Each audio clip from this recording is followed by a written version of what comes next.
What do you know about Kyber Crystals? I know that they're mine! Hey guys, JCC2224 back at it with another new Star Wars 6-inch Black Series review. Huge thanks to my brother for lending this to me for review. This is, if you couldn't guess, Chirrut Îmwe, the very, very popular character in the new movie. I don't know why he's popular, maybe because he has a very nice stick. But anyways, this is actually a pretty decent figure. I don't think it's really breaking ground with the 6-inch Black Series, and me, someone who's kind of getting out of the line, I don't really think this is something I'm going to pick up personally. However, if you are into the 6-inch Black Series, I think this is something that you really should get, because it's certainly got a lot going on, and I really do like the posing and the options you can get them in.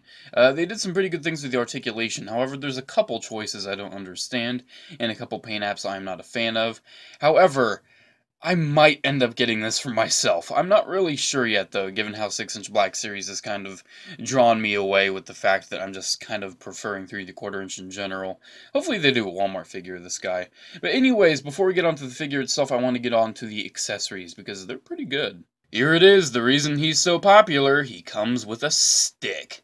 Yeah, I don't know why Star Wars characters with sticks are really popular. I mean, people went crazy for Rey, and now people are loving Chirrut. But yeah, it's a stick. It's brown. It's got kind of stuff going on. It's got little metal bits there. It's a stick. It's a stick! His crossbow weapon, however, is quite impressive.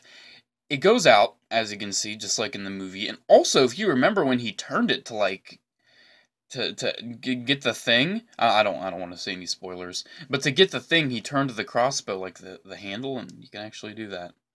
That's pretty cool. I don't have any issues with this crossbow. The gold paint is nice, the brown plastic is pretty solid looking, and overall it's pretty nice. So let's go over the articulation on good old Donnie Yen over here. First up, his head moves up pretty fairly and down pretty fairly as well.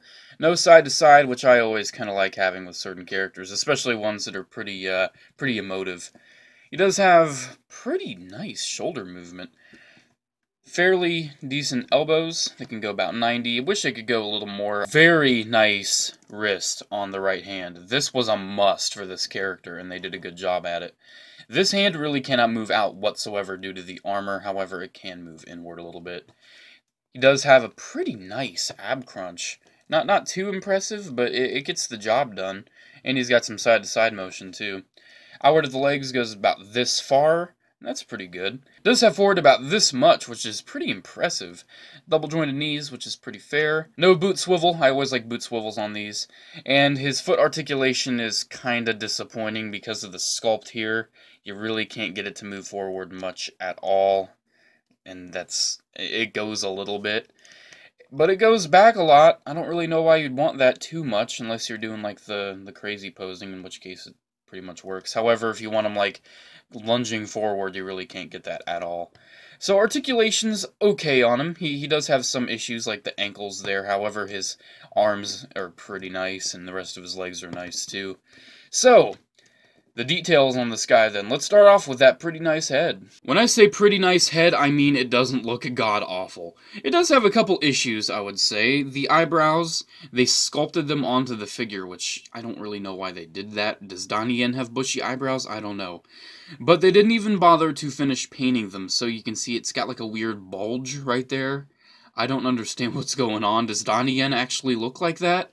If so, I'm sorry, Donnie, I didn't mean to offend you, but you got some pretty crazy eyebrows there, dude. His eyes, I don't understand why'd they not put pupils in there? I'm so confused, why aren't they black? The eyes are actually pretty nicely painted, I gotta give him kudos to that. However, the overall skin tone, it looks fair. It actually looks like skin this time and not like wax. However, it doesn't really have much of a gloss at all, and it kind of needs a little bit of gloss. Here, I actually have this figure right here for another video I need to film. This is a figure from the 90s, and it actually has a pretty natural gloss to the head there. And I think he could have benefited from it. However, this may be a little too glossy. Maybe have a nice little mix of it. But yeah, the head isn't too bad on him. The outfit here, the little web gear or whatever you want to call it, the straps, I can imagine you can take it off if you pop off the head and then work it around the arms. He does have a nice little computer box or control box or whatever the hell that is right there. It does have some nice cloth sculpting, which is pretty good. However, What's up with this? These, they just look really weird. They look really out of place. Yeah, I don't understand what's going on there. It reminds me of my 90s Mortal Kombat figures. It's so weird looking.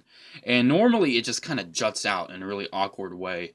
I think they should have just made these plastic, honestly. I think it would have benefited and kind of flowed with the mixture of the soft goods and plastic.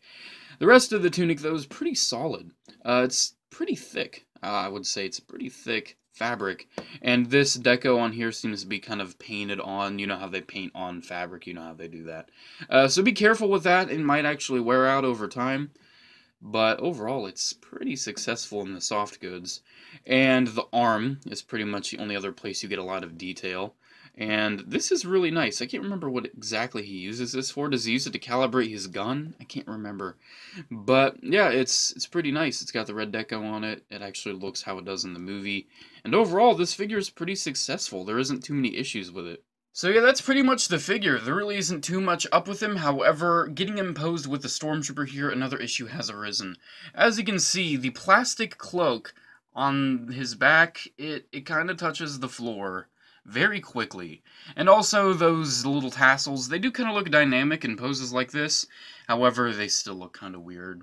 So overall, it's a pretty good figure. It's not perfect by any means. It does have some issues that get to me.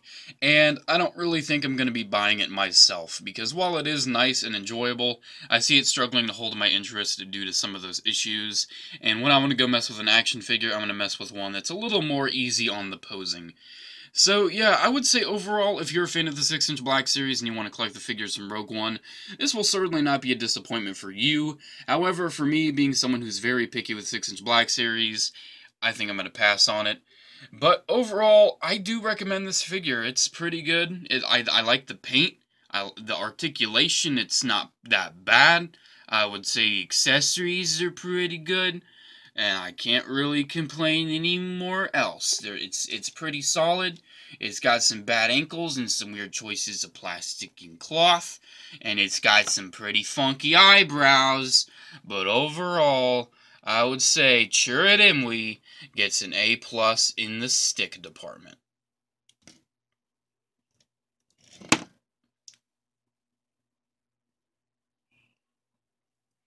I'm one with the Force and the Force is with me. I'm one with the Force and the Force is with me. I'm one with the Force and the Force is with me. I'm one with the Force and the Force is with me.